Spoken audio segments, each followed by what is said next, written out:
I want to ask you about profitability. On Amazon, the fees are everywhere. If you turn right, if you turn left, there's a fees, right?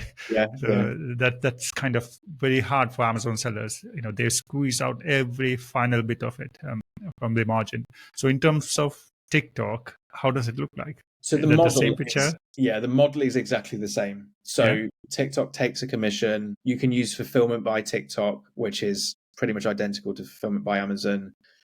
So you've got those two fees that you can include. TikTok's commission is lower than Amazon's at the moment. So it can be like 8 to sort of 9% on average commission. So you've got obviously those two fees that are involved. You don't have to use fulfillment by TikTok. Obviously, the quickest, easiest way to get going is just to integrate into Shopify or whatever your web CMS is and pull that order through into your website order management system. There's no benefit with fulfillment by TikTok in the same way as fulfillment by Amazon and Amazon Prime. So that kind of next day, the desperation for next day delivery and what that does for your conversion rates and being able to do Vine and subscribe and save, none of that exists yet with fulfillment by TikTok. So it's totally fine to use Shopify or whatever kind of systems you've got to do fulfillment. So that's all relatively simple. But then obviously the cost there is whatever your delivery fees are on your website. Then it's the marketing cost. So obviously we're talking about the affiliate commission that you're offering to creators. That has to be dependent on what's your margin and what are the competitors offering. You have to play the game. You can't just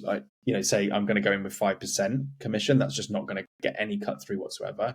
We tend to say, can you start with a higher commission to start with, just to kind of grab attention and then reduce that down over time. So you've got to kind of, that's a percentage, so it's easy to kind of factor into your margins. And then obviously as the sales are growing, you then introduce the advertising side of things. So again, you've got to just think about including that sort of ad spend into your margins as well. What I would say is that I wouldn't treat TikTok in exactly the same way as I view Amazon from a P&L point of view, because they're doing two different things.